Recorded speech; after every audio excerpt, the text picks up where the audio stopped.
Hello, everybody, and welcome back to the podcast, to the Footy Casuals. Once again, we are back this time to bring you some Copa America results, predictions, controversies, and more, featuring my cousin Brian. Hello, everybody. Welcome back. A little tired today because we're going a little late, but gotta get a video out for you, or gotta get a recording out for you guys, and very excited as always. Exactly. Exactly. But we're here for the people. We're always here, regardless, to give our takes, whether they're good takes or bad takes. But we're very excited at the moment with these run of events, like the run of events that has gone down in the Copa America, somewhat to an extent. We're both kind of in the mud at the moment, but this tournament's looking little interesting at the moment. It's looking better than what it started, at least. So, although our teams are in the mud, at least the games got more interesting because at the beginning it was looking like a lack of competition, which was sad. But I mean, some teams are starting to turn it up a little bit. Yeah, exactly. A lot of stuff's going down. Some sketchy calls, some dodgy results, some bad decision making, possibly some sackings going about, and we'll get all Yeah. into that soon enough. But first of all, we're gonna get started with the first group. Well, the second game. Well, match day two, the first group, which I think is literally. I'm not gonna lie to you, Brian. This group is the most embarrassing group I think I've ever seen because these guys are all clowns. Like, besides Oh, Argentina, yeah. and I feel even like Argentina's even playing like clowns at the I moment, which agree. I is was like, yeah, they're the king of the clowns at the moment. But yeah, but yeah. So I don't know. This. Have you seen any of these games, Brian? By any chance? I have actually, and I'll gladly inform you that this game quite literally almost put me to sleep. So, wait, which one do you want me to start with? Canada, Peru, or Chile, You're Argentina? actually 'Cause watching these games? yeah, I was able to watch both of these. That's So, crazy. yeah. So, I'll start off with the Peru Yeah, take it Canada away. one. Go for it. So, I mean, I feel like at the very beginning of the game, Peru actually looked pretty strong. I feel like they were playing pretty defensive. But I mean, as expected, like they're not gonna be like this crazy team that's putting up like a bunch of goals and everything. I believe they were dropping into like a five back, but they're holding their own. I mean, Canada was making their own pushes, but they didn't look anything crazy. Like I feel like every chance they kind of created, they were kind of just ruining it, and you could kind of see it in some of the players' faces, like Alfonso Davies, Jonathan David, and I forget their striker's name. Um, what's his name? What's his name? It is Jonathan David. No, the other dude. There's another dude on top of him because I think they had him playing Laren, like Sile Laren. yeah, that guy.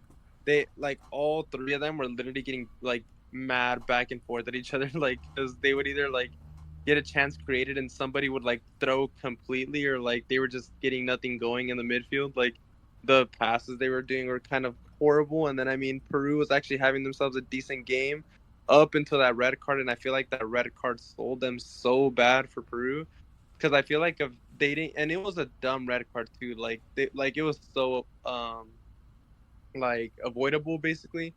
But like if it wasn't for that red card, I literally could have seen a draw because Canada was looking shocking. Like these dudes could not do anything, and even that Jonathan David goal, like I feel like that was lucky because I remember if I remember correctly, dude hit it and like he had a clear one on one, but he literally shot it, hit the bar, and it went in. And I was just like, dude, like the side post, and I was like, there's no way. And then thinking back on the game, I was like, dude, if he would have missed that, like this game literally would have ended in a draw, which was sad because they were literally had 10 men the whole time. But they did continue parking the bus, but I mean, it didn't work out. Eventually, they ended up getting through, like I said, on that one on one. But besides that, this game was dead. Like nothing interesting. Literally just Peru holding on for their lives, and they were actually doing a good job up until that red card. So that was that game. And then we go to the Argentina game. Oh my god, that one's even worse. I feel like Argentina, Chile, like this game was literally just so dead. I feel like it's more so Argentina's just playing horrible because they're getting so many chances created, and like I've never seen Messi miss so much. I don't know because I remember, if I remember correctly, you had said that he was like close to beating this record. I don't know if he's like For goals, so, yeah. yeah, I don't know if he's like so into it right now, like with himself that he can't get himself to score one singular goal, like for so he can get closer and closer to the record, however far he may be. But I'm just like, dude, like the chances that this dude's missing are crazy, and it's not like him to miss a lot of these shots because, like, yes, you can hate all you want, like, but Messi, you can say like Messi this, Messi that, but like we all know at the end of the day, Messi's gonna end up scoring his goals, but he's actually not been doing this tournament. So it's kind of like it's kind of throwing me off a little bit, but I mean, I don't know. I feel like the whole Argentina team is just playing a little like sloppy and like they're just not working together. And I feel like Chile, they literally had nothing going in this game because I feel like every time they had the ball, all they would do was literally just try to like scramble on like basically on like how would I say it? Like on a counter attack because every time literally I swear to you every single time these guys got the ball like they would get a decent chance but they were like I feel like they're just so scared to attack that they would you to see like a 3v2 right or something like that and these dudes just cut back like no like there's no chance these dudes were trying to attack and I feel like the team like they just need something different because Alexis Sanchez is not it and like Vargas their striker that dude's also not it, and it's just sad, man. Cause like I feel like any other team or any other group in Argentina is probably getting bounced out because I just don't see Argentina like they're just not the same Argentina that they usually are, and it's I don't know, it's weird and it's kind of surprising. Like I don't know, I feel like they need something different to the team because so first of all, I'll start off with DePaul because I'm gonna go through all their midfield right now. These dudes were shocking. I feel like Enzo asked for the ball too much, and this dude kept crying the whole time. Yes, I'm a Chelsea fan, but I will admit it. Dude literally was crying the whole time that he was not getting the ball. McAllister was a ghost on the pitch. DePaul does not know how to give you a ball to save your life. Like this dude gives the worst balls, the worst corners, everything. Like this dude's shocking. I don't know how people like this guy. And then Martinez did have himself a good game. I will give him that. The defender, Yeah. dude had a great game. That dude was actually putting in a shift. Romero too. He was pretty solid. Molina does not know how to let go of the ball. This dude just holds onto it and loses it. Tagliafico paid shocking, and Julian Alvarez. I swear that dude was like literally a ghost too because every time he touched the ball, he would get rid of it instantly and he would not get nothing back.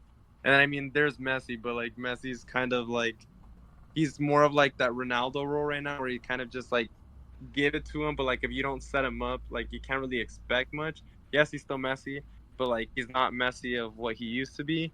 But literally, I feel like this game was more so like once again Argentina missing so many chances, but like at this rate, like they're gonna end up getting bounced pretty soon after they get into the knockouts. Because I mean, literally, if it wasn't for their group, I feel like they would be out of here. Because their group is terrible, and I don't see anybody like putting up a fight in this group, unfortunately.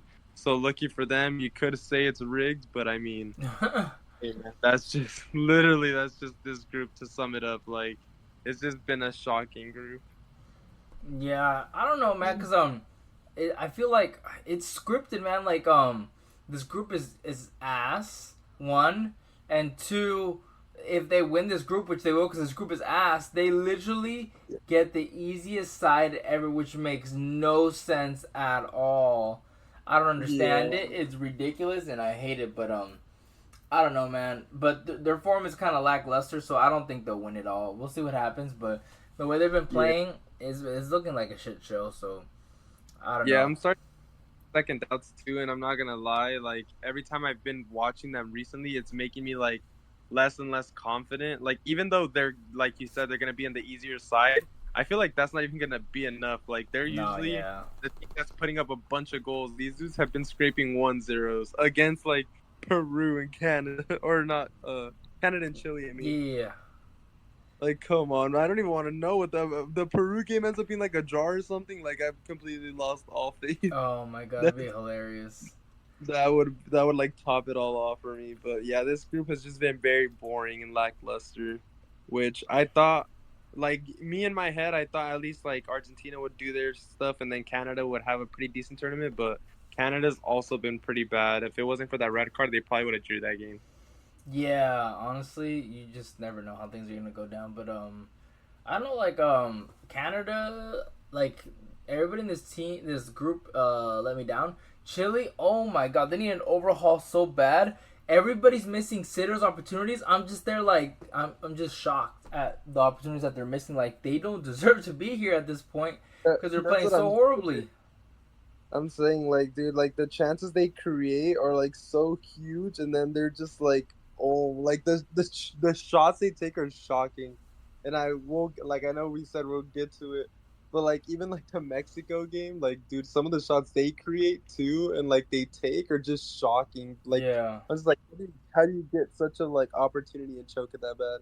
But I yeah, mean, I feel like in the Copa America, it is a little bit of a drop off from the the Euros. level of competition Yeah. from the Euros. So like, I feel like we kind of just got to get used to it. But I mean, it's just sad because I'm just like, I'm already used to the Euros and all these screamers that have been going on in every single game, and then you get to this, and I'm like, oh Yeah. man. Well, I mean, I feel like it's just this group. The other groups aren't so bad, but this one's a little like very lackluster. But yeah. True. Um. You say that the other groups there's starting to be like a lot of blowouts, which is also not too good. But yeah, so Um. that's that. Sum it up. Yeah. So we'll go into we'll go into For Jamaica. no. We're gonna leave the Mexico and the U.S. one last because So we'll go to Group D then. yeah, because I was like, I know Brian got a lot to say, I got a lot to say, so we're gonna leave those two for last there. All right, so I watched. Well, I didn't watch these games the one time because I was like, okay, I don't know how it's gonna play out. So because we had to put out our prediction early, so we didn't Yeah. get to see Group D play out. But I said I knew Colombia was gonna do better, and I feel like they were gonna top the group. And I had a feeling that Brazil, I feel like Brazil was still gonna get through in second Yeah. because how can they not? But I said going into this tournament, they're not looking like the Brazil of old. They're looking like a little shaky, inconsistent. The form's not there, and I was proven right. Costa Rica did its thing. I know we're gonna talk about the last one, but we didn't talk about it. But just briefly, but Costa Rica did its thing, Yeah. which they needed to do was to get a draw against Brazil because it's a huge point for them. Honestly, like I don't blame them. Like I know that it looks bad on paper and it's a little scummy that they're just sitting back and hoping for a point, but I mean, Slovenia Yeah. did it and they got them through the Euros. So Costa Rica, they got to do what they can to get through or get by. So I commend them for if anything, I commend them for being able to hold Brazil back. They missed so many opportunities in that game, and I was just shocked that they could not find the back of the net there. One thing I keep telling Brian, I don't know why they keep. So one thing I noticed is that, and it happened in today's game too. They're not playing Endrick, but the thing is, leading up to this tournament, they played him in every single game, and I feel like he started most of the game or most of the games, or he played a majority of the game. And then I'm just like, what's the point of all those games where he was getting game time, and then now that he's not even playing at all? Like they're not even playing who they're playing. And now they're playing Rodrigo as a striker. I'm like, I'm sorry, like Rodrigo's great. I think he used to play striker for Santos when he played for Santos, but Yeah. Rodrigo, I'll give you as a cam, he's good there, but he shouldn't be playing striker. I mean, him and Vinny up top can barely make it work at Madrid, but for this team, I don't think he can do it. I feel like it just doesn't make sense because it's just like how are you gonna waste your whole like basically experimental games experimenting with one single thing? Like you're literally prepping, like at that rate you're just prepping it to happen, like you're just Yeah, get ready the trio to play for him to get like 10 minutes, that's what I was and then thinking it's too. just like yeah, and it's not even like they got everything else sorted out because I'm like Rafinha, he was having a Oh alright my game the first. god, he has not been it. I'm just gonna say this thing and then I'll let you go, let you keep going. But I was watching the highlights and the commentator said this, that all Rafinha does is dribble, cut in, and shoot. So I'm just like, this guy's like, who said that FIFA's not realistic? Because all he does is run down the wing, cut in, and shoot. And I'm like, he doesn't do enough. He doesn't do much. Yeah, like Rafinha, he was doing all right, but like literally what you said, that's kind of all he does. But then even like their midfield, they kind of doesn't even got me sold. Like Paqueta, like speaking of, we'll kind of segue into today's game later Yeah. in a little bit. But like that game he had was kind of not good. Same with Bruno. Bruno was like he was like in like all right, but like nothing crazy. And then Gomez too. Like I don't know. I feel like it's just very lackluster. And like I feel like they could be putting out a different lineup than they do. I feel like Endrick should definitely be put in. And then like you can obviously take out Rafinha, throw Vinny at the wing, And or Rodrigo keep on him the at other wing. Rodrigo at the other wing. Yeah, because I feel like Rodrigo is like how you're saying he's not in at striker. I feel like he's just like I don't know, like I'm seeing like a lack of confidence type of thing. Like I don't know, like I feel like he's just not moving how he usually does. And I saw it again in today's game whenever he was also playing striker. Like you know when somebody doesn't belong, and that's just what it looks like. And if you can tell that it doesn't belong, like it's not a good sign looking forward. But yeah, that game, I feel like they kind of deserved to lose it because of all the chances they missed, and they were clear chances, like so clear. Oh yeah. So yeah, I was kind of happy that they drew, just because I'm just like like they didn't deserve the win, Yeah. and I feel like it's a good thing for Costa Rica. That at least gives them a chance. But Yeah, it really does. Honestly, it really makes a big difference. But we saw Colombia beat Paraguay 3-1. So I'm not gonna lie to you. Paraguay has some exciting players on their team. You know, like I know they got and I think his name is Julio, right? Julio Enciso, Julio Enciso, and then they got Almiron. yeah Almiron on the other side, and that's exciting. You know, like they're both still pretty young. I feel and season and Ciso, I feel like and Ciso. I'm adding an N to his name. Yeah, And Ciso is I think he's like 19, 20. I feel like Almiron is still kind of young, but yeah, they're looking pretty good. I'll give Paraguay this though.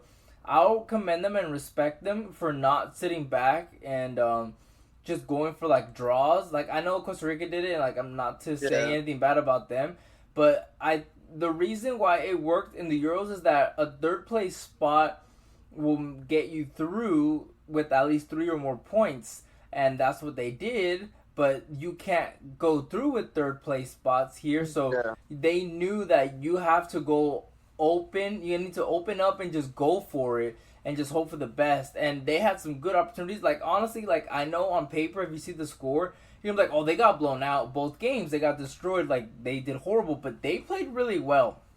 Honestly, their players, I felt like they put in very good performances. They were very unlucky not to go through. I feel like in another group, maybe they could have done much better. Um, but I felt like they did pretty good. You know, like their players look pretty good. They're putting up a fight against Yeah. Colombia and Brazil, so I feel like they should be proud of it, of like the performance. Like I said, it's tough, man. The group that they came into with Colombia and Brazil, you're almost destined to go out at that point. Um, Yeah, but they did. unfortunately, them Colombia is performing how they were Oh yeah, expected. that too. But yeah, they did good. So it's all good. Nothing too crazy. All I'm gonna say is their defenders need to learn to defend with their arms behind their backs, because in today's game they have two pins because they have Yeah, their arms stuck out. and we'll get to that too because that's Yeah. gonna. Unless you want to segue to it now, because I'll gladly talk about that game. I think that's it. Yeah, well, yeah, Colombia had a great game. I mean, I'm not surprised. I feel like they could have scored more. Um, I feel like Luis Diaz could have like scored. I feel like he had a good couple opportunities that he could have missed. But all I'm gonna say is hats off to James, because he still got it, man. Like it was sad to see him fall off so young and so early on in his career. That fall from grace, have to leave Real Madrid was very sad. But he's doing really good with Colombia, and happy to see how they're doing. It's like so they got a result against Paraguay. And yeah, so I had a feeling that they would top the group, and it's looking like that just might happen. But like I said, segue, Brian, so we can segue from talking about Colombia to the Costa Rica game. Yeah. So speaking about James, great thing you said. James had a great assist for the third goal today. Literally, like amazing to see because I was just like, dude fell off badly, but it's great to see that he's at least still performing for Colombia because that third assist, I thought it was offsides. It looked offsides, but I mean, they ended up doing the check and it was good, like Yeah. by a mile, right? Like, it's a weird angle, but yeah, it was a very good assist. But I mean, I feel like this after the penalty from Colombia, after Luis Diaz kind of scored his penalty, I feel like Costa Rica kind of had no choice but to open up. That's what I kind of noticed, and I Yeah. feel like after kind of just opened it up, which made Colombia just start literally scoring goal after goal. I feel like they could have got a lot more than they did. I feel like they could have got at least like 5, but they missed some opportunities. But Yes. literally, they were just I liked what I was seeing. Like I liked how they were complimenting each other. I liked all the passes that I was seeing. Like I feel like they're getting very creative, which is a good thing for them moving forward because they're gonna need that in this upcoming game against Brazil. But I mean, low key, I'm like very scared for other teams because Colombia's looking like a literal like right now like my number one contender basically. Like they're looking scary the way that they're playing, and I feel like they could be playing a lot better, which is like the even scarier part because I feel like they're just showing little spurts right now, but it's literally like just gelling right now, and it is still the second game. What like one more game they're gonna get into the knockouts. This isn't as long as like the Euros because like there's not as many groups, so they don't have as many breaks. But like I feel like they're getting it together, and it's gonna be scary to see what they do. But yeah, I don't know if you watched the game. Did you watch the game or no? No, I didn't. I was going to, but I was like, because like I could have watched it because I was home when the game was on, and Yeah, I just gotten home and like, you know what, I just want to relax. I don't really feel like watching the Colombia game. I mean, I kind of wish I had because it was a pretty good game. You know, I was watching the yeah, highlights. it was. It was a good game. But it is what it is. Like the thing you said about Costa Rica, like opening up, like you were very right about that. They're sitting back and hoping for a draw. Because I Yeah, mean, 2 draws against Colombia and Brazil, and then if they get the 3 points against Paraguay, they're pretty much destined to go through at least second. So I'm not surprised that they went for that approach. But Colombia did so well to counter that they had no choice but to open up and go for the attack, go for the offensive, and they just couldn't make it happen. Um, yeah, but Costa Rica's done a very good job because it comes down to the last game. So it comes down to it. So we never know what's gonna happen. But I don't want to start talking about our predictions yet before we say anything for it because I know we're yeah. gonna do the build up and see like, oh, this team needs to win or this team needs to do this or that. But yeah, Colombia did really good, and I know Costa Rica tried their best, but it's just against a team like this that's on fire. It's really hard to stop these guys. Um, Everybody's gelling great. The defense, the offense, the midfield, everybody's doing really well right now at the moment. So Colombia's looking like one of the favorites to win it. They Obviously, even outside of the main two.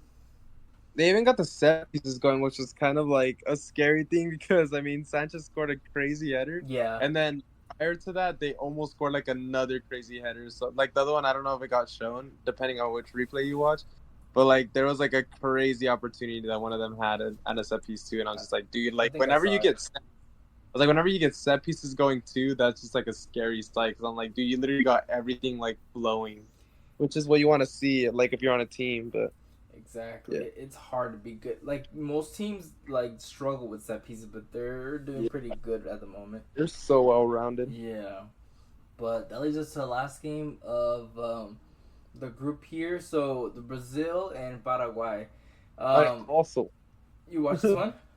yeah, I didn't watch this one. I should have, but I was like, after the last game with Brazil, I'm just like, how are they gonna do? I don't know if I want to see another 0-0 here, like 1-1 draw. So I didn't tune into it. yeah, But I saw at halftime they were up, and I was like, oh damn! I was like, okay, I should have watched it, but I was like, it's all good. But since yeah. you watched it, Brian, why don't you give us your intake on it?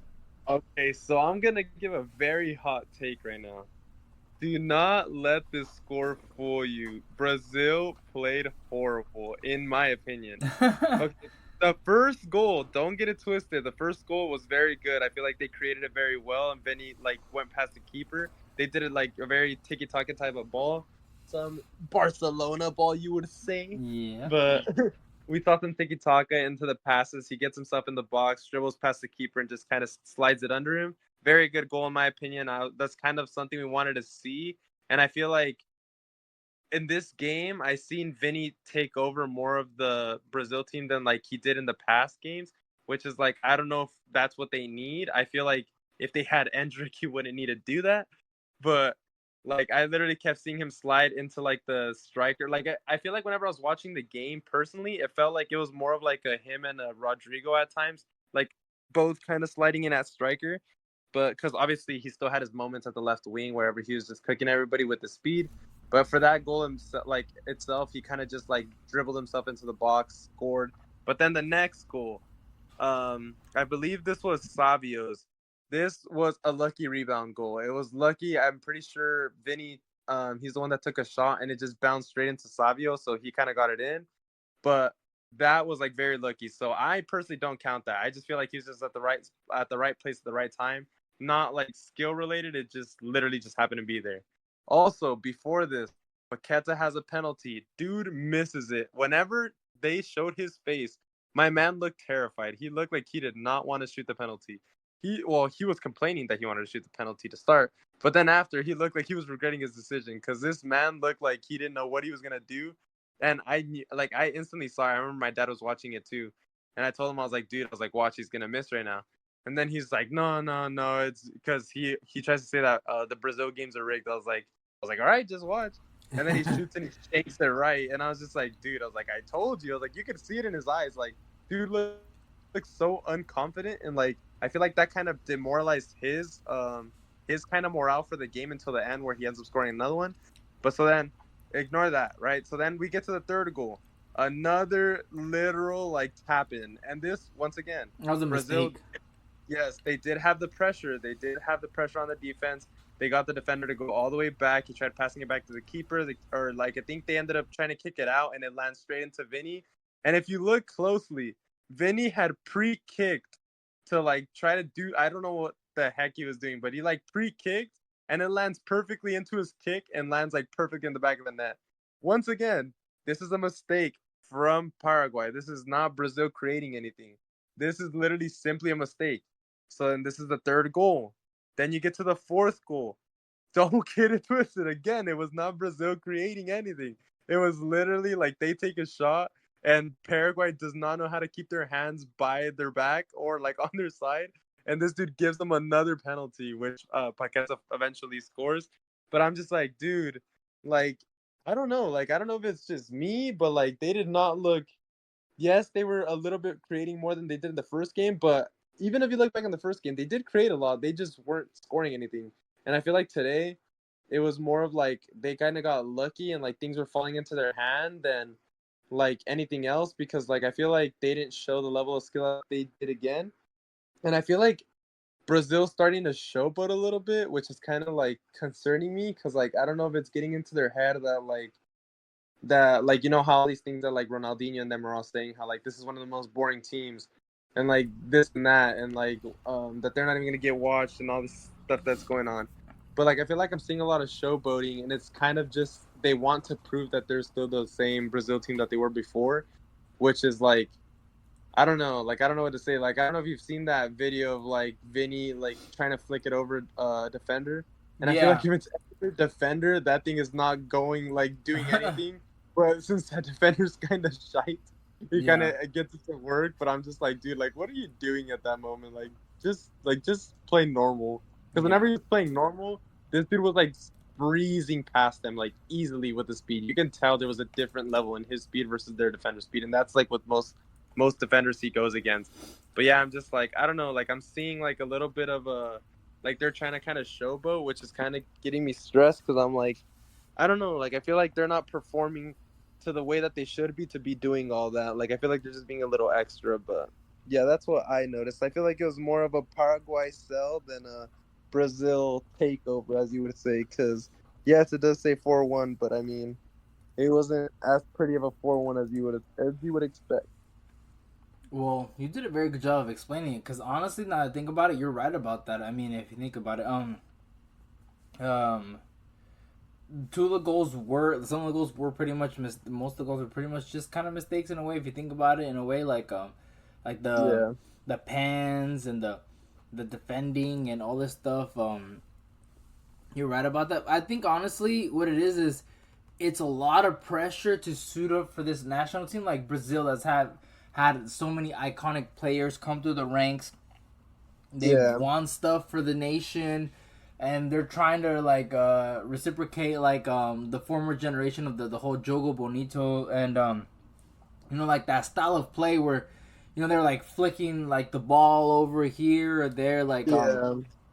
the way they were playing, like they're like trying to replicate that style of play and like and show that they could be like those former teams of the past, but they're Yeah. nothing like those guys at all. Like, not no offense, because in the past Brazil have had some filler players in there that's like I don't know who that guy is. Like, I remember for the longest they never had a striker for some reason. They always struggled. Yeah. Like after like R9 was gone and like and Adriano was like done with football, like they didn't really have like a confident striker. Like I remember Yeah. they used to have this guy named Joe, and I used to be like, who the hell is Joe? And it used to be some guy from, I think, like the Brazilian league. So Yeah. right now they have a complete 11. Like they have so much depth with players from huge teams. Like that play for great leagues. You would expect more from them. Now this is like the generation where they got a more complete team with like depth on all Yeah. angles. Like if you think about, like, let's go through it really quick. Like the team that they got. They got Vinny, supposed to be like the next coming of Neymar. You got Rodrigo, who's a great player. Savi had a breakout season. Paqueta, he's been like in the spotlight for a while now. Bruno Guimaraes, that plays for Newcastle, he's been doing solid, very good. I don't recognize, to be honest, I don't recognize Gomez. Oh, he plays for Wolves. See, I didn't even know he played for Wolves. That's like the only guy in their 11 that I don't recognize. Danilo has played for a lot of great teams. He's a little older now. But I've noticed that they've struggled so much with right backs over the years as well. It's been so funny. That Dani Alves, but after that they had like a gap with like, who do we throw in here? But they had him. They got Militao, Marquinhos, Wendell. I know he might not be so well known, but he does play for Porto. And obviously it's a competitive league. And then they got Alisson in goal, and they have one of the hardest decisions when it comes to who do they play. Because I know right now that Ederson's injured, but they would have Ederson. They got Bremer. Yeah. They got Bremer. Jan Couto had a breakout season. Pepe plays for Porto as well. Another great winger. Evan Nilsson. They're both in the Portuguese league. They do their thing. Gabriel Martinelli. And they still left a lot of players back home. Like, they didn't call up Richarlison. They didn't call up Gabriel Jesus. They didn't call up Casemiro. Like, they had a lot of players behind. And I feel like the pressure is getting to them to deliver, to like bring some, like lift something. Like, because this is like I know they won it in recent years, but I feel like this is the next generation of like Brazilian football, because I don't see Neymar having much in him, and a lot of the older players are kind of going out. Like, if you think about it, I think the oldest player probably has to be like Alisson, or like Marquinhos, or like the older ones have to be like Alisson, Marquinhos, and Danilo. The rest are all very young players. I don't know how old Wendell is. But, he's 30. But, like, you get the idea, like, a lot of new players are coming, like, a lot of youngsters are coming through. So, I feel like they're feeling the pressure. And I get it. There's also some big boots to fill, and I understand. I don't know. I hope they get it together, because they're a great side. They're a great team. And a lot of my Madrid boys suit up for these guys. And I've always, like, even though Brazil always destroy Mexico or knock them out of every major tournament, I've always had a soft spot for Brazil growing up. I think R9 was the reason that made me like Real Madrid as much as I do, because he was such a great player. I remember I used to have a DVD, as a VHS, a DVD of like Brazil's 2002 run to the World Cup, and it was all about R9 and stuff like that. So that's what made me, get into, like, be a fan of these guys. Like, I'd say like Brazil's like a close second to me. Like, I got some nations that I support on the side, but I hope they do better, and I hope they turn it around. I had a feeling that they might, but we'll see. But, like, no offense to Paraguay, they did draw to Costa Rica, but like I said, sometimes you get like that little wake-up call. But we'll find out truly what is going on with them when they play Colombia. If they play Colombia and they do decently well, then it shows like they just, they had like they had a hangover to start off the tournament, and then they pulled it back together, But if they have a bad showing, it's not looking good for them. But, And one thing I will add, because I feel like I didn't do this enough, I feel like Paraguay did have a pretty decent game. Yeah, Like they I played feel good. like so like the goal they scored was the screamer by their Bro, that defender, goal was so which nice. yes, and this is the crazy thing. Man was a defender. Like dude just peeled it off his chest, let it bounce once, and just smashed it Freaking in the bottom rocket, right. yo. Dude, that was one of like the nicest goals I've seen in a while. So shout out to him. But I feel like it was more so like once I said or what I said, it was more so like a little bit of a downfall, like their own little downfall that they kind of had, and they were like spiraling themselves into this hole. But I feel like if it wasn't for that, they actually could have like pulled out a result here because Almiron and Cecil, they were literally putting in like so much so many they were creating so many opportunities for them to score. But a lot of it, shout out to Allison too. He was saving a lot of balls. If it wasn't for that one rocket, he probably would have saved that too. But yeah, like that dude was saving them. But on the other hand, Brazil's defense is looking a little shaky, and I don't know if you noticed it, but I've kind of noticed it. And I like I don't have. know, yeah, I don't know what they need to do to change, but if they don't change that quickly, like it's gonna be a long day for them once they get to these bigger teams. Yeah, Because I don't want yeah, to throw. I don't want to be biased, but I thought Militao had a great game. I feel like Marquinhos is the one to blame, and I feel like yeah, in recent years he hasn't really filled like the potential for the national team like he does like for PSG. I feel like he very much underperforms when he's here. But yeah, I don't know. Like I said, like you could see the difference. You could even look at the ratings and the scores and all that stuff. But Eder Militao had a much better game, so I was surprised when they subbed him out. I'm like, why are you taking out Eder Militao? Like, if you're yeah, gonna take out anybody, you should be Marquinhos. But if you guys are up already like 3-1 or 4-1, you might as well just rest players and bring in the subs because there's no point yeah, at that point because you guys are pretty much you guys won the game. Maybe goal difference, but I mean, it's gonna come down to more than just goal difference in this last game. So they'll need yeah. everything that they can. But yeah, so those are like our games for the most part. We're gonna okay. So I don't hate to jump around, but I know how long me and Brian are gonna take talking about the U.S. and Mexico. So we'll go to Ecuador game and then the Uruguay game. So Ecuador I said do the Uruguay game first. That was just like a Uruguay game. straight blow. Yeah, it's pretty. Like, I feel like Yeah, sad about it. honestly, we don't really got much to say about that one. Honestly, Uruguay are looking dangerous. I'm not gonna lie to you. I was a little Yeah, disappointed because my boy Darwizi had a hat trick of missed sitters, so he should have yeah, scored more. The funny thing is they're doing so good, and they could be doing so much even better on top of that if they converted their chances.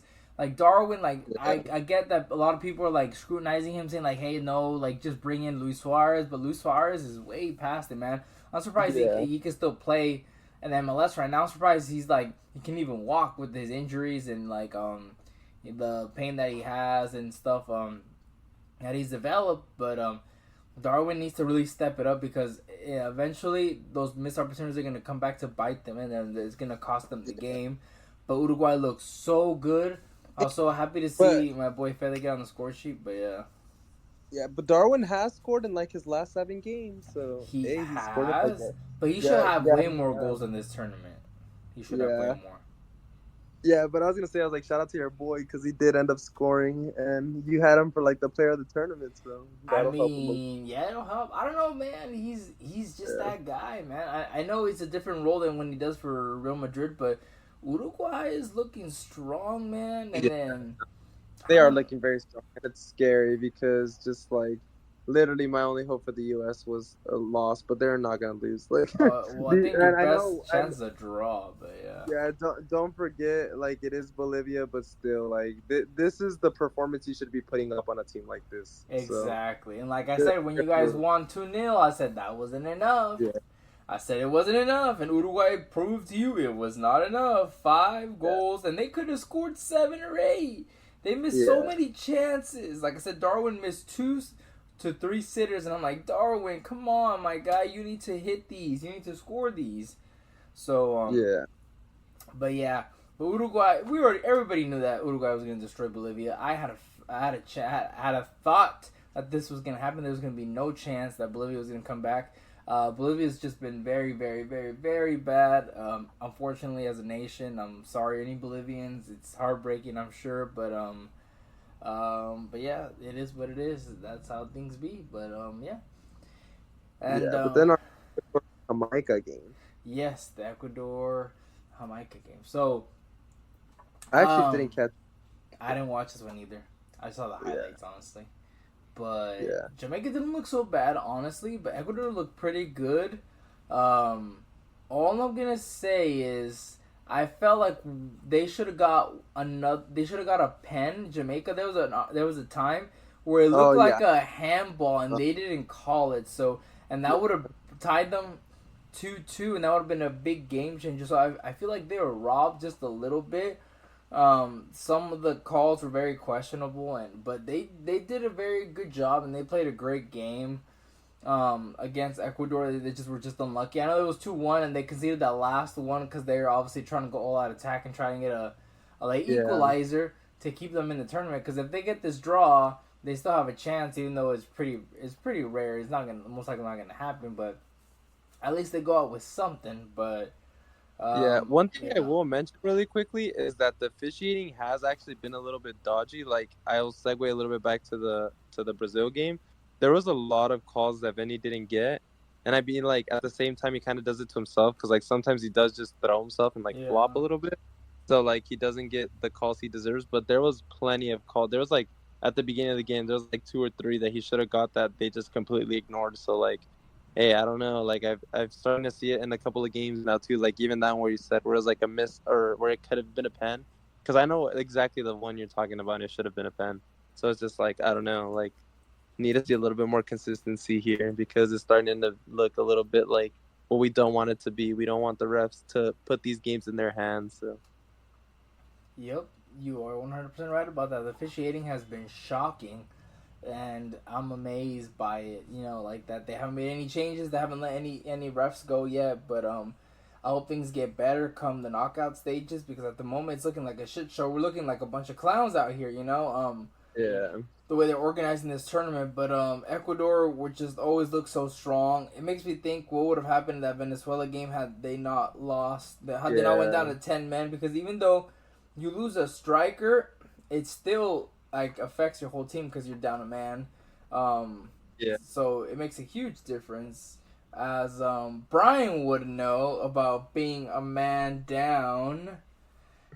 So I Yeah, a feel little. like it's fair we let Brian air out his woes, and then afterwards, I'm gonna tell him I told you so and rub it in just a little bit. But it's all fun and games, ladies and gentlemen. It's all for the bants. Nothing too serious there. But yeah, So Brian, go ahead, take us also away. the point is, whenever I was at work, right?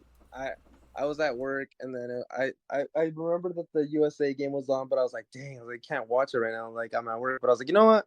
I was like, I'm a pop it on, and then just have it on in the background. And then I see that Panama's going like literally shot after shot after shot after shot after attack, and I was just like, what the hell is going on? Like, why? I was like, why are the US getting dominated like this? And like, why is it? Just to find out that Timothy Weah decides he man wants to get a red card. But and there's always a but. I will say it right now, and I told you yesterday, that red should not have been a red. I understand. You said he punched. Did not look like a punch. It looked like a shove, like in the like headish area. But if you look at it, dude, it was very soft. And I know you like I know in the back of your head, you know it was soft. Because that is a very soft call. And like we were talking about right now, the officiating has not been it. Because that whole game, everybody was trying to murder the US players, like literal murder. Like they were trying to like tear Pulisic's Achilles towards the end of the game. Like it was bad. Literally the last like 5 minutes straight were just like or like crazy tackle after crazy tackle after crazy tackle, like literally just trying to stop the US. And I'm just like, dude, like what is going on here? And like why is nobody getting a red? Or well, like eventually somebody did get a red, but like all late, which was kind of crazy. But I won't take it away from the fact that yes, Timothy Way is an idiot and he should not be playing. Yes, you did say that, and I also agreed. But I mean, like, I can't really like I'm not the manager, so I'm not gonna be able to switch him out. So I kind of just had to deal with it. But like, oh my god, like how are you gonna put your team in this like situation? Because you're literally just getting toyed with because they know you can't keep your cool. And like once they started poking him a little bit, you kind of had a feeling it was like gonna get to something eventually. And in the or Panama itself and the USA both have been known to kind of go at it back and forth. So it's kind of like one of those games where you kind of just need to know that it's just like, okay, they're gonna try to mess with you. They're gonna try to mess with you. They're gonna try to mess with you. Keep your cool. But no, what does Timothy Way decide to do? Not keep his cool. This dude decides he wants to shove somebody, and oh my god, like that cost them the game. Because shortly after, the U.S. scores a banger, and don't you get it twisted. That was a banger. It was a little lucky. Yes, it did hit the post and it go in, but like that itself kind of shows you that they were still into the game. Too bad it was a little bit too much because then they scored pretty quickly. And like I said, after that red card, it was literally attack after attack after attack for Panama. And sadly for the U.S., like it literally just made too big of a difference. But that you or the ref, and I will say it right now, the ref that's been refing that game, he always refs the U.S. games, and this guy needs to go. Like he has something against the U.S. because he never gives us calls. He always gives the other team calls, and like he literal self-sabotaging the U.S. and it kind of gets me mad because he just literally throws and throws and throws and throws. Because if you compare the red card from Panama and you compare the red card from the U.S. red card looks so soft, literally so soft, versus like the Panama one. But I don't know, man. That's just my thing. Like it's just frustrating because if he doesn't get a red, the U.S. win that game, I think like 3-1, if that. I literally think it could have been a 3-0. Like the U.S. just literally looked like they were dominating at the beginning of the game, which is so sad to see. But I mean, hey man, you fall into the little traps you get taunted with. You do something back and you just end up selling it for your team. And yes, he did apologize at the end of the game, but hey, what does it do now? Like it doesn't matter if you apologize. Now it's too late. You lost the game and it is what it is.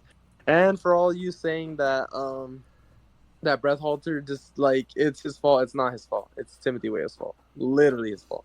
I feel like they were playing the game that they needed to play before that happened, and they were like literally looking like they were about to score soon. So, and they did end up scoring soon, but yeah, that red card literally just sold the game, which is sad, and it made me sad. But it is what it is. Yeah, so I saw the second half of that game. I said I gotta hate watch real quick. I said let me put the game on and watch. I was shocked to see it was 1-1. So I said I gotta tune into this. I gotta watch this. I'll say this. Panama knew exactly what they were doing in this game. They executed it to perfection, and it paid off for them big time because their goal was to rattle you guys and have you guys take the bait and do something stupid like that, and it worked. They know you guys because they play you guys so many times. They're from CONCACAF, so they know how you guys are. I don't know what he said to Weah to make him so mad. Not to bring any explicitives or race or anything into it, but they're both dark complected, so I don't know what he could have said to justify that reaction. I just curious what could it have been that had been so bad. The only thing that usually you go to is racism, but like I said, they're both dark complected, so I can't see that being the reason. So I'm like, what did he say? Like, I don't know, like your mother or something, like your mom. I don't know what this guy said to him to make him so mad, but you got to be level-headed in these type of games, these tournaments. Like, you as a professional footballer should know that anyone and anything will try and get into your head and play with you, play mind games and try to get you. Do you remember well, Suarez used to bite people, but do you remember that guy from Chile that freaking was putting his finger up people's asses and whatnot? Like, remember. Bro, like that guy was like trying to do everything and anything. And I remember way back in the day. You know what's funny? I swear it was Panama too. I don't know what they teach these guys. I think it was back in the day. Mexico was playing Panama. I'm very sure it was Panama. I want to say. Yeah. And there was a guy. It was either Panama or Venezuela or I forgot who it was, but the player tried like he kept messing with Cuauhtemoc Blanco. He kept trying to get him to like react, so he kept trying to like make him seem like he was trying to kiss him or something. And after a while, he got pissed and like he shoved him or I forgot what he did. I don't know if he got red carded or not, but that guy was trying to get under his skin. And I don't know about you, but Cuauhtemoc Blanco is a very angry-minded person, so it'll work on you, you know. So I'm sure that they knew like, oh, Timothy Weah might be he maybe loose cannon, so he might be the one that'll bite on this. Like, let's see what we can get him to bite on. I just want to know what he said, man. I'm very curious about it. Dude, but that call is so sorry. I Like, will say this: it's soft, but it's a red any day of the week because there was no Copa America game. It don't matter. It could have been a World Cup game. It's soft, but it's a red, a soft red. I saw more action in the was it the Brazil game today, where they were like fighting back and forth. I believe it was. I swear it was the Brazil game. What game was it? It comes down to the ref, but I mean, I know it was soft, but a soft red is a soft red, man. Like, there's just nothing to it. In the Brazil game, they were practically exchanging blows after blows, and none of these dudes got a red. It comes down to the ref, man. But I don't know. And it's that ref. He always sells for the U.S., dude. He always just gives us no calls, and he gives us calls for days. Like, that dude needs to go. They need to cut that guy because he has something against the U.S. And I don't know, like, if we've done so bad to that dude or what. Like, if you watch that game and you look at the fouls that Panama's doing versus the U.S., like, oh my god, it's so bad. Yeah, so I don't know, himself. man. Like I said, well, I heard that he's also like giving a bad result to Mexico too once against like Honduras, but he's just a bad ref. I think he should go in general, but it's just it is the way it is. Like, it's the rules, man. I'm like, they weren't involved in play. There was no ball. He literally lunged at him and he attacked him. The guy from Ecuador, the guy from Panama, he just sold it very well. He sold it very well, and it's enough, you know. Like anything like that, it's always gonna be like a borderline red card because there's no contact, there's no ball playing. Like, you're literally just lunging and attacking another player. That'll never get like just slid under the carpet. It'll just never, I mean, under the rug, but it'll never just go away. They'll never just see past like, it's okay. He just try to deck that guy, but it's all good. But yeah, so Timothy Weah, very stupid on that part. And it was funny because I was telling you last game, I said Timothy Weah is trash. He needs to go. Why are they still playing this guy? Why are they still calling this guy? Last time I checked, you were called up for your national team because of your performance, your merit, and your accomplishments, not just because of your dad and who your dad is and your bloodline. Like, he could be Timothy freaking Vasquez or Rodriguez or whatever you want to change his last name to, and this guy gets no call up, man. That's all I'm saying. I said it, that you guys are better off without Timothy Weah, and what did he do? It's the dumbest thing you could possibly do, and it threw away your guys' game pretty much, and it just made a huge difference. But yeah, and that's why like I got mad, and I was like mad in my own head, but like I was just more annoyed that like, because you know when you're a professional, you just gotta keep your cool, man. That's the one thing you got. Because if you don't keep your cool, it's gonna be a long career game, like whatever it is. Like, that's just the one thing you kind of have to always do. And the fact that he wasn't able to is just frustrating. Because yes, like, I can blame the refs all I want, but like, that's not gonna change. The one thing that can change is you making sure nothing happens to you. You know, like, you just can't be doing those dumb things. And I know.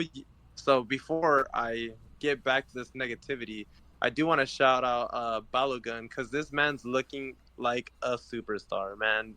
He's just scoring bangers after bangers. So hopefully that continues. He could have had a second to tie the game, but then I'll bring it straight back down to Ricardo Pepi. Man, you got to score that. Like, that last opportunity. Oh my god, it was so sad to see. Like just when you think, oh my god, the cross is coming, all you need to do is score the header and you tie the game, and it basically ends because it was like towards the end of the game. No, my man misses it, and it's just like, oh my god, just to sum up that game, it was so frustrating, but I didn't want to continue on. I just want to move on already. Like it's just Well, giving me flashbacks to what could have been. yeah. Well, I'll say the last few points I have to say and move on. But that wasn't the I'm sure this is gonna upset you, but that wasn't to tie. That was to win. You guys at this point in time, I'm pretty sure you guys were drawn 1-1. He missed that header to put the game away, and then they counterattack, and that's where they score the goal to put themselves 2-1 up. Um, like I said, regardless, like what happened? Keep going. Go ahead. Uh, but what was I gonna say? But I don't know. Like I've seen some of the reactions to like some of the people. Like I know a lot of people like in the States don't watch like the sport, but I've seen a lot of crazy things. Like I saw that the header like when with the Panamanian player where like I guess he like bumped into Matt Turner. I'm like, these people don't know the sport. I'm like, it was a 50-50 ball. Whenever two players go for the ball, it's just a 50-50. You don't know what's gonna happen.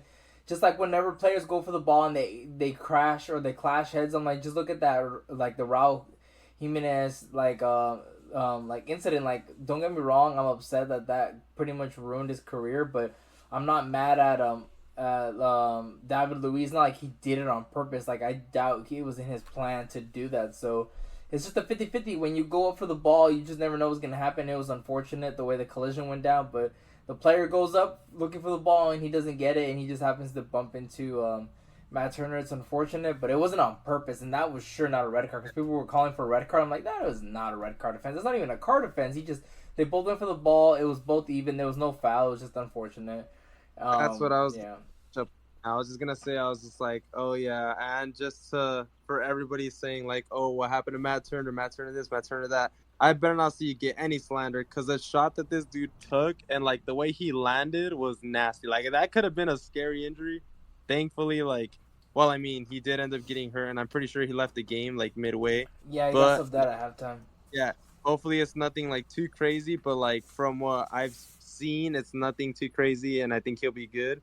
But like, dude, like I better not hear you saying anything about Matt Turner because man, like literally took a shot of the ages, and I feel like I don't want to just blame it because it was a good goal, the first goal that they had.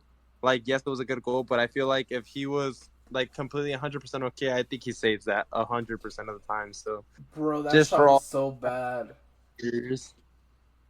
Because man was literally like playing on a literal like one limb because that shot was so slow and horrible, and that should have been saved so quickly. But I mean, he literally just got dropped and was not the same after that, which is why he got subbed out. Yeah. So better not see no hatred towards my boy Matt Turner. But I was gonna say that goal, like Horvath should have saved that. I think he got a deflection, but it literally went through his hands. I was like, I'm sorry, but that's a savable shot. I don't know how he didn't save that. Yeah, see, and my boy Matt Turner is gonna save that 100% of the time. Yeah, I'll give you that one. I feel like he would have saved that because that was an easy goal. I know it caught him off guard. It was like, I'm sure it was like a good shot, and I mean, there probably was a deflection there somewhere, like even a small little nudge there. But I don't know. I just find it funny that it sucks for you guys in a way. It's like bittersweet because obviously you guys didn't want to lose this game. You guys needed at least a draw, but for sure a win would have been huge for you guys, and now it complicates things. But the thing is that with Timothy Weah getting that red card, they might have an excuse to keep Berhalter because he could be like, hey, Timothy Weah got the red card, not me. I couldn't do anything about that. And that's how we lost. That's why we got out. It wasn't because of me. So it might buy him some time, unfortunately, because of that reason. But if you think about it, his decisions were so bad.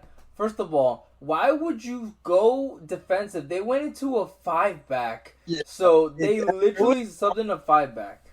There was points where they dropped down to a 7-back. I was going to take a screenshot of it just so we had it for the pod, but I didn't get. But there was a moment where they literally dropped to 7-man straight in a straight line.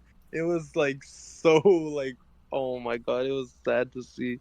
Just from a fan's point of view, because it's like, dude, how do you get so defensive And this is, keep in mind, this is after they had scored. So like you put one more in, and this rallies your team so bad, like so much, where like it gets you going. But no, what do? You completely ignore that you just score, and it's like, okay, let's park the bus and hope. And you know this doesn't work. Like, yes, you can park the bus for like 10, 15 minutes, 20 minutes. You can't park the bus for a whole 60, like 70 minutes. Like, it's so hard to do. Yes, you can do it, and you can maybe try to scrape a draw. But what happens when the first one goes in? Then it just drops your morale, and then you score another one, and boom, game's over. Like, you gotta stay attacking, and if it goes in, it goes in. Oh well, you move on. Like, come on, man. Exactly. I thought that was so dumb. And then the play this something Carter Vickers, he ended up having a horrible game, so it was for nothing. But I just found it funny because they subbed out Reyna. I'm like, Reyna has been so trash, and I've been saying it too. I'm like, I can't believe he's still playing for you guys.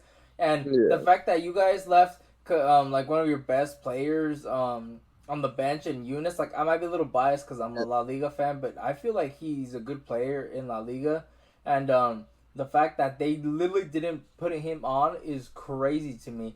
Or the fact that they were yeah, trying to settle for a point, I'm like, that's embarrassing. Try to settle for a point against Panama. It's so sad they should be going out like I said, attacking, try to win this game, try to come back from this, but no. They were just trying to sit back and just hope for the best. And then on top of that, they took out their best player, which is Balogun. I'm like, who scored the goal? And he was looking yeah, good for Pepe, who I told you was trash. And I'm glad he yeah, didn't decide with Mexico because this guy, he can't handle the bright lights because he misses so many clear cut opportunities. It's not even funny. yeah. Like some of these is like any of us could have scored it. Like we could have scored it. It's Yeah. bad. Like I don't even know. Like I know I'm sure some people were defending Pepe, but I feel like if you guys want to progress, I wouldn't call him. I wouldn't have him there at all. Honestly, you guys gotta have um, more, more strikers that you have a better Yeah. quality. You know, like the better quality attackers that you guys could have called up instead. All I can say is that the only positive from this is that Balogun looks good.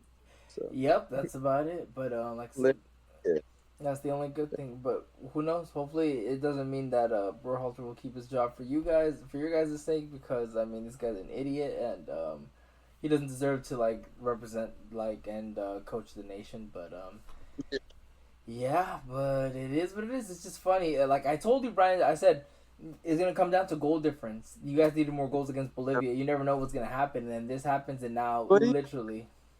they're not gonna draw against Uruguay. There's no way, dude. Uruguay, like, okay, don't get it twisted. I'm not giving up. I am gonna have faith, but this is biased faith. You gotta remember, like, there's you thinking mentally, and then there's you thinking based off of bias. Me thinking that they're gonna draw is off of bias. Me thinking that they're gonna lose is me thinking mentally with my head. If it was any other moment, and like say Uruguay is scraping out a 1-0, 2-0, I'd be like, all right, shit, we have a chance.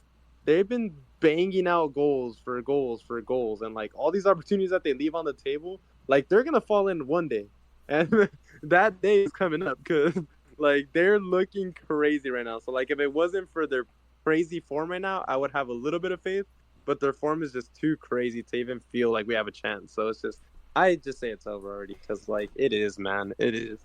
I think the more impossible one is Bolivia drawing with Panama because you Yeah, guys need Bolivia to win against Panama or for them to draw because it yeah, comes down to goal difference. So that's where it makes the big difference. So if you guys both draw, you guys are good to go. Or if they lose, but it's looking difficult because at this point, like your fate is in another team's hands. So you yeah, guys can't even control. You guys can't do your part. You guys can't do anything, at all, really. yeah. I That's mean, they are going to be missing Carrasquilla, who's a really good player for yeah, Panama, maybe something, but I mean, I doubt it. yeah. I could tell at the end of that game that they were just trying to they're just trying to make the clock go. They're just trying to like make tactical fouls to make sure you guys wouldn't get a counter attack and all that stuff. But I thought it was very dumb, and I just can't believe there was only 4 minutes at a time. Cause I'm like, are you guys dumb? Because all these yellows and all these fouls are just adding time to like the timer. Because I know they were just trying to kill the clock because they wanted the game to end. But I just thought it was stupid. In the end, their best player got a red card, so it's gonna be difficult for them next game, even I feel against Bolivia. like, What's that? I feel like they could have got another one too, but Exactly. So it doesn't make any sense really, but yeah. it is what it is. But yeah, let's move away from the U.S. and let's talk about the good old Mexico. I'll let you start off on this one. Oh man. I'm pretty sure I've said it here or there on the podcast because I feel like if I go into depth about the Mexican Federation, I'll be here forever. But basically, the Mexican Federation that pretty much control the Mexican League, the Mexican national team, they don't care about results. They care about dollar bills. They don't care about how well the team progresses. They don't care about anything like that. Any player progressing and having a great career or prospering, they just think of dollar bills, and that's all they care about. Which is why there's so many MLS versus Liga MX games going on in the U.S. because dollar bills. You know, just look at this tournament, right? It's in the U.S., so they're seeing dollar bills themselves. So I don't know if they get a cut of it because I know it's in the U.S., but that's all they think about. They don't think about anything else. They don't care about the players, and it makes no sense at all. But like essentially, like it's like the English thing, right? Where like, oh, this is an English player. He sells for 100 million. So these guys see like they're talented players, and they're like, oh, this team in Europe is offering 6 mil for your player. But then they're like, oh, but this other team in Mexico is offering like 10 or 15 for him. It's like, so we want to sell him there because we want to make money. We don't care about the player's future or his well-being, and it's been done time and time again. Which makes no sense because you see this in all sports, and like all sports, it doesn't matter what sport it is. They're like, oh, they don't want to trade or send this player to this team because this team is in the same league, the same conference, the same division. Like they don't want to face this like team with this player that'll make them better. But here they're like, hey, you guys want this guy? Like we'll give him to you guys, but you guys got to give us this much money. They're like, oh yeah, for sure. Like instead of being like, we will sell him anywhere but anybody we compete against because we want to win. Yeah. And it makes no sense. That makes sense on paper that you would want to do that, but they don't do that. They don't care. All they care about is money. So things will never change until their pockets are hurt. And that game against Venezuela was sold out. Mind you, they played in SoFi Stadium. Brian, do you know how many seats there are in SoFi? It's 80,000, right? Yeah, it's something like that. Yeah, it's a huge amount. It was sold out in LA, and it's ridiculous. I'm like, all these people that pulled up just to see them lose is hilarious. But this is the reason why. And keep in mind, SoFi be charging up the butt. Like those dudes charge All their these prices games crazy. are all these games are super expensive because the way I see it is they're trying to make so much money. Like you could tell when like the US game against Panama, there's like a lot of empty seats. It's because they're overcharging like crazy. Like they just see it as a business. They don't see it as a sport, which is why like the sport will never grow like in North America because it's a joke to them. They see it as a business instead of a sport, and it's dumb. But yeah, so that's my point. Like they pulled up and it was full, and I'm like, you idiots, what are you guys doing? Like they could play the dumbest games over here, and like, oh, they're coming, we gotta go, we have to go, no matter what, and it makes a difference. Like I don't know if you know, so Mexico's previous manager, his name was Diego Coca, and he was horrible. He was horrible. He was good in Liga MX, but he was horrible for the national team. Literally, I've never seen a manager get fired so quick. You know why they was fired, Brian? Because they didn't attend the game. I think the game had like a low turnout. So they said, all right, we're going to let this guy go because they're not coming to the game because they don't like this guy. And that's what happened. That's the change that started with when they stopped going because they didn't want to see this guy be the manager anymore. Yeah. And then here they are again, like just pulling up in droves, like, oh, hey, like you're not supporting the national team, you're supporting the federation. And all they care about is your money. They don't care about the team. The Mexicans get blown out like 100-0. As long as they get money, they don't care what happens in these games at all. Yeah. Which is bad in the sense, but I know you guys are like, what does that have to do with anything? But Mexico will never be good until these things change because the federation makes the coaches pick the players that they have to promote and show like, oh, like these players are like the stars of the league. You have to call these guys up so that we do marketing and PR stunts. Because I saw like this, Marcelo Flores was called up just for publicity because I'm like, this guy will never see the pitch. He's not gonna play any minutes. He's just there. Yeah. He's just there because he was like shown as like the promising piece for like Mexican future, and he plays for Tigres, one of the bigger clubs in the league. So it just shows that like they have their hand in everything. That The manager will never be able to call up the players that he truly wants to call up, and he'll never be able to do things the way he wants to do things. And it's all because of the federation. So Mexico will never do well. They'll never get anywhere outside of the Gold Cup, and even then, the U.S. has been kind of dominating it like the last couple times. But they'll never go anywhere if they don't make changes to the federation, and it's the fans' fault because they need to stop going to these freaking games, man. I get it's the Copa America, it's exciting, woo, but I'm like, stop going to the games, stop buying their merchandise, stop giving them money, stop handing it to them, lining their pockets, because they don't care about the team. And that's what I mean, like, this game, if Mexico get grouped, they're firing the manager. And I mean, don't get me wrong, like, the manager's made some questionable decisions, but we don't know what goes on behind the scenes. What if they're saying, like, no, you got to play this guy. I don't care. You got to start this guy. You got to play this guy. Like, you got to make sure they get on the pitch. This, or that. We don't know what goes on behind the scenes because some of his decision making is very questionable. It makes me think I'm like that they're saying something to him for him to do those things. Because what else could it be? What makes sense? Because the changes that they're making are very dumb. It just makes no sense at all. And I'm so tired of them running the same formation, like the 4-3-3. They need to switch formations. It's just not working, man. They need to switch to a 4-4-2, man. Santi up top with Quinones is my opinion, but I was very frustrated with Santi because he missed that sitter that literally would have put them up 1-0 and the game would have been changed. I could not believe he missed. I was literally in shock.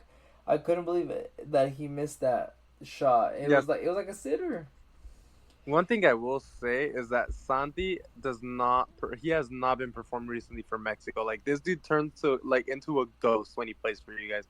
And it's sad because whenever it's in the league, he's playing like an all-star, and then he comes back to play for his national team, and he's like the complete opposite of what he is, which sucks, but hey, man. Exactly, that's exactly. I'm like, don't get me wrong. Like, I was very mad with Santi. I'm like, I'm done with Santi, but he's our best player, man, and we got to rally behind him. It's just we got to see it's the system, it's the team that he has behind him, the supporting cast. Because you tell me he can put in performances after performance after performance for Feyenoord, but he can't for Mexico against like lesser opponent, like sides. No offense to like any team that they face, but you would expect that. But nope, that's not what's going on at all. But yeah, so I don't know. Things will never change. We'll never see Mexico win anything huge, and the fans are gonna keep showing up because they're idiots. They're morons. They see it as, oh, why not? Let's go to the game. Why not? It's on a Saturday or it's on a Friday. Like, woo! These guys are idiots. They don't care about the national team. They don't care about the state of things.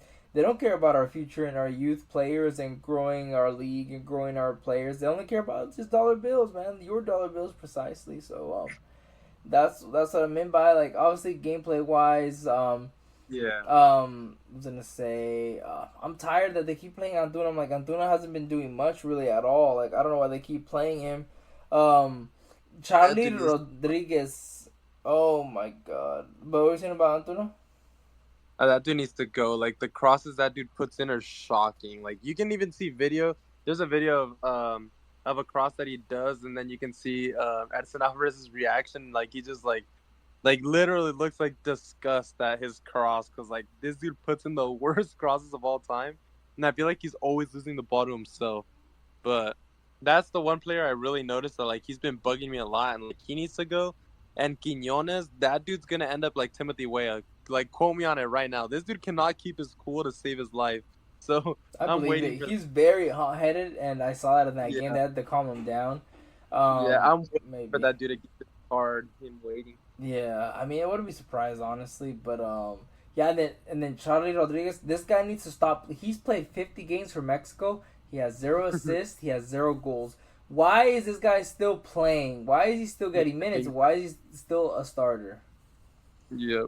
Yeah. Other than he plays for Cruz Azul, so he has to play and this and that and all this crap that I'm saying. I don't know, but this guy is horrible. He should never suit up ever again, in my opinion. I don't know what they're doing there, but he's horrible, man. They need to stop calling him up. I was so happy when they stopped calling up Gallardo, and then now they gotta stop calling up this freaking bozo, man. But they need to change the formation and make changes. But the last thing I'm gonna go off on, I cannot believe that. I guess supposedly I heard that the person that was supposed to take the penalty was supposed to be Johan and not Orbelin, but I guess Orbelin took it upon himself to shoot it.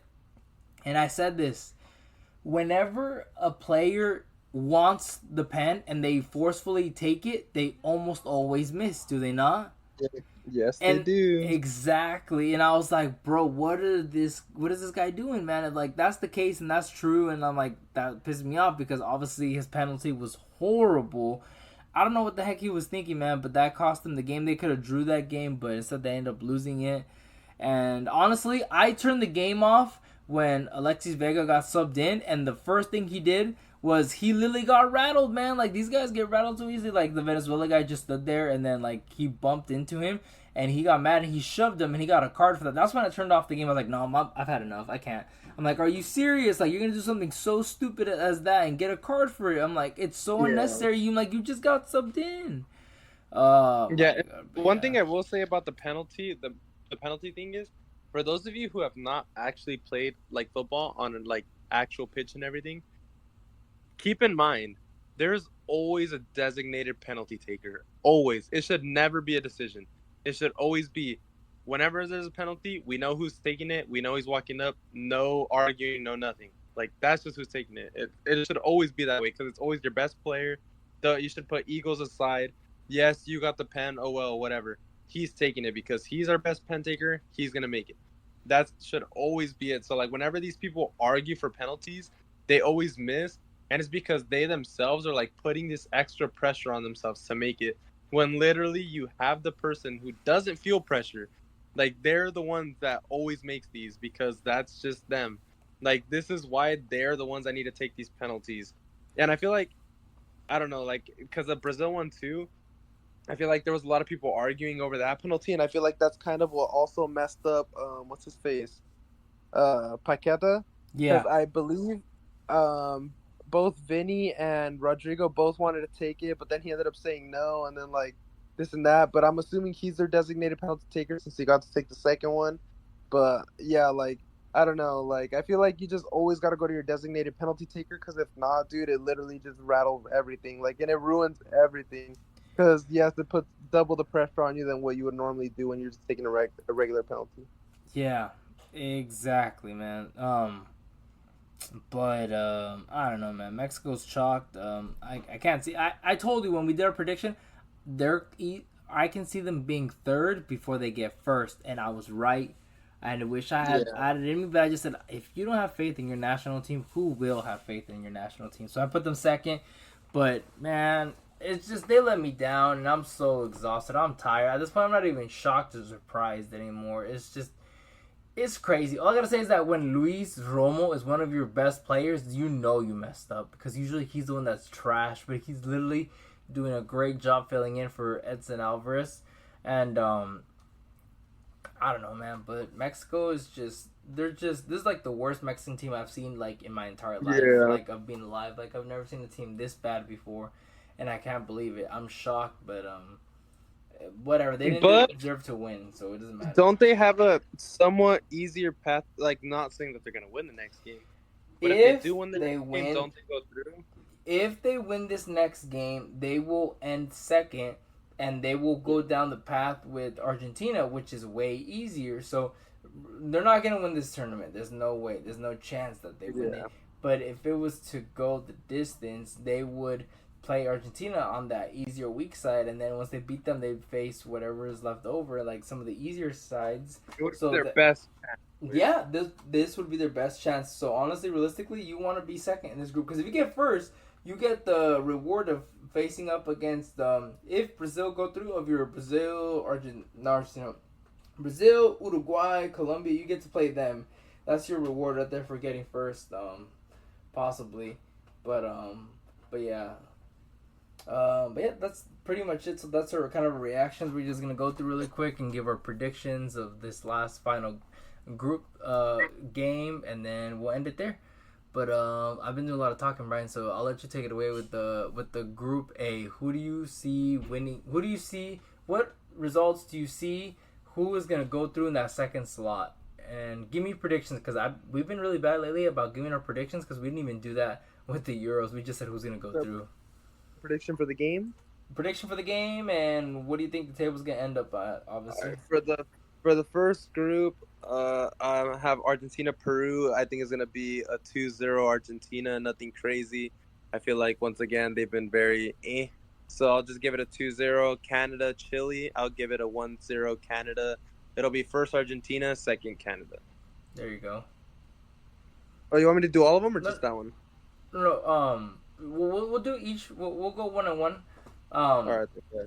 but I'm gonna go 1-0 Argentina. I think they've been winning 2-0, but like I said, they're really lackluster. But Messi's not playing this game They've because been winning one. They've yeah. won Oh, both that's games. right. I think they won the first game 2-0. But Messi's not playing this game because I guess he has like a calf or thigh injury, huh? I was like, a kind. What's that? I mixed up my words. I was like, what? Yeah. A calf or a thigh injury. So he's not gonna play this game. So we'll see Yeah. how they play without Messi. So I'm gonna give them a 1-0 victory because at the end of the day, they don't really need much. So they could rest their whole team if they wanted to.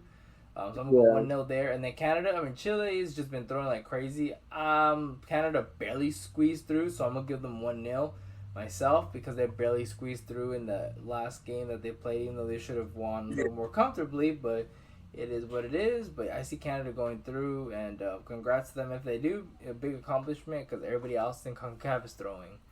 But yeah. All right, Brian. So Group B, give us your takes, man. Ooh, so I feel like I should go Mexico here just to support the boys, but at this Just be rate, realistic, my guy. Don't even worry I don't. about it. I'm gonna give it a 2-0 Ecuador. Yeah. Bye bye Mexico, but don't worry, we will also be going with you. So I'll get to that when I get to that. But then Venezuela, Jamaica, I think it'll be like a 2-1 Venezuela. But so then who I would have going through is obviously Venezuela and Ecuador, and I think Venezuela will top the group. That checks out, honestly. I would agree with you on that one. Yeah, so there's no chance that Venezuela loses to Jamaica. If they do, then there's something crazy went down. Something horribly wrong went down. Yeah. And then for the Ecuador game, Mexico is going to lose 1-0. I can't see it. Their chance is done. The only way they go through is if they win this game, pretty much for the most part.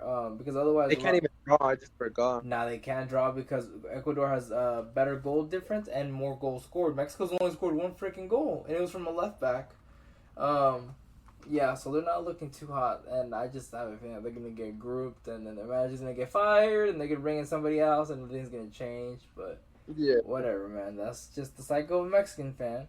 But yeah, so obviously in the group I'd have Venezuela topping it, Ecuador second, Mexico third, and Jamaica last. So that's the way I see it. Congrats to them that that Venezuela is going through because I don't know when's the last time they made it far in the tournament. I don't know if they won it, but I don't think they have. They might have, but yeah, it's interesting though. Like the games and the performances that they've been having. But yeah, so those are my takes for that. Mexico's going home, and nothing changes because these bums keep buying their merch and going to their games. But yeah, go ahead, Brian. So give us the one that's most important to you. So the one that's most important to me, well, they're both pretty important, but they're both gonna end the same result. I think Panama's gonna get a 1-0. I'll give them a 1-0 victory. I don't think they're gonna. I think it's gonna be like Bolivia, literally giving everything they have, and then Panama's just been very.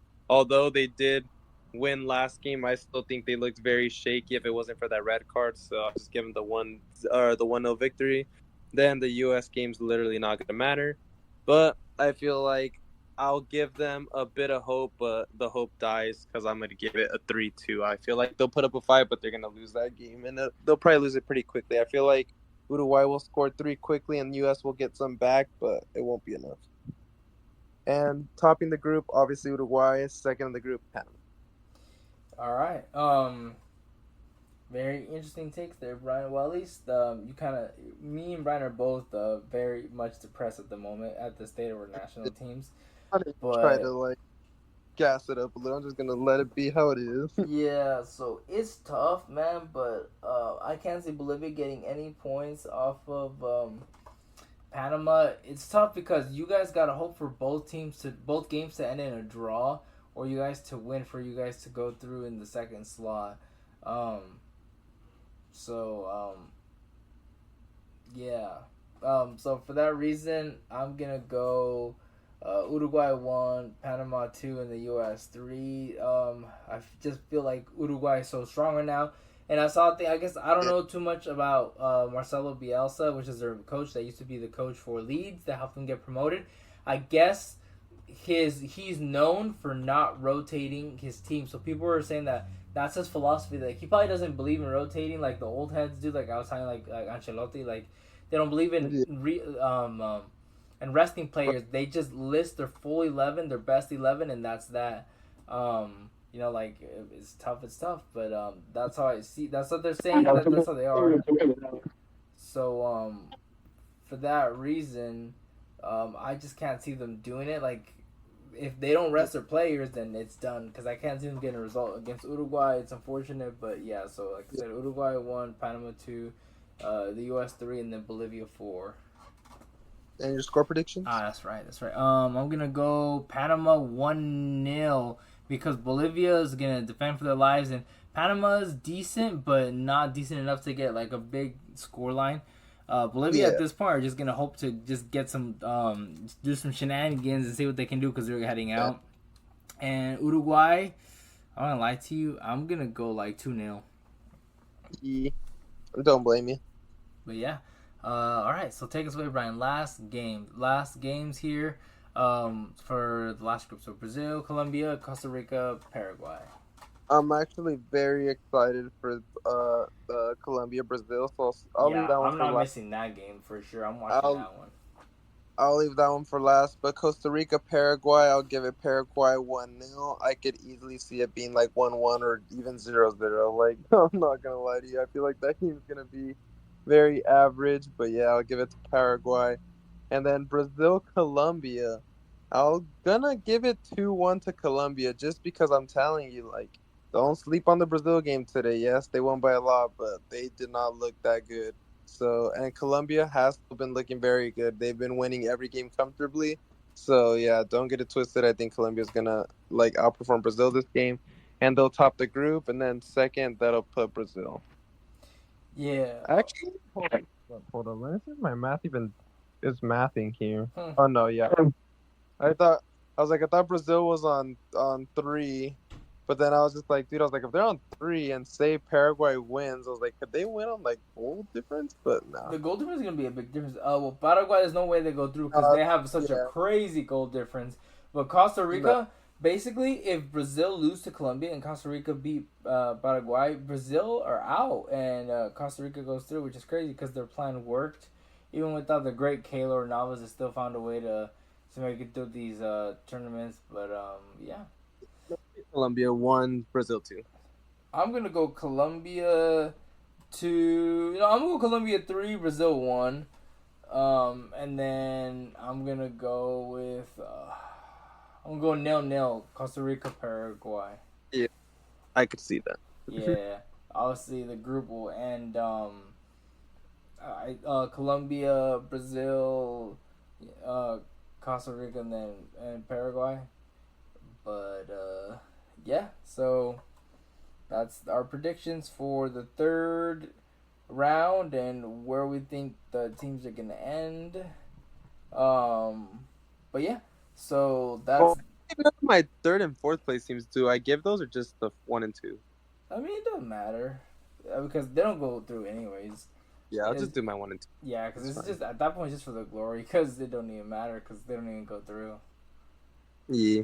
Yeah, but yeah, it don't matter. But yeah, that's pretty much it for our Copa America rundown. A lot of interesting things are happening, and this tournament's gone a little crazier, a little more intense in a different way than we thought. A little more hands-on and crazy stuff going on. But yeah, it's been interesting. I'm excited to see how things go in the knockout stages. But yeah, before we head out, Brian, so what should the nice, lovely people that listen to our podcast should they do after listening to this podcast? They should give us a 5-star rating because they feel so bad for our national teams, and they should follow and like anything possible. All the above. Yes, exactly. All the stuff that Brian said, be sure to do that. Help us out. If you're enjoying the content, enjoying like the episodes that we're putting out. As of right now, we're doing the Copa America preview, but obviously we'll be covering both the Euros and the Copa America as this tournament proceeds, and we'll see who the winner will be crowned. But yeah, Yeah, and stay tuned because we will be trying to do it like after every set of games. We will be trying to like upload a pod. We'll exactly. try to stay very active. Exactly. It's a good time to be alive at the moment. Like, so there's a lot of stuff going on. It's very exciting. But yeah, yeah. Well, before we end it off, anything you want to say, Brian? Yes, I have one very important thing to say. Go ahead. It's not coming home. It's not, man. But Man, it is what it is. look at the U.S. They made Brian upset because of Don't their worry, the World actions. Cup champs will be back. We'll be back for this next World Cup, and it'll be coming home for real this time. All right, man. It's sad that it didn't pan out the way you thought, and especially for them to underperform and not do what you expected. But that's the sport, you know. Them's the breaks, you know. The game's the game. Not much we can do. Yeah, but don't get me wrong, I'm still excited to see how everything turns out. So I'll still be tuning in. Exactly. You never know. What if a miracle happens? You just never know what happens, what goes down. But yeah. But all right, guys. Well, we'll end it there. Thank you very much for watching. Really appreciate it, and we hope to see you guys next time. See you next time.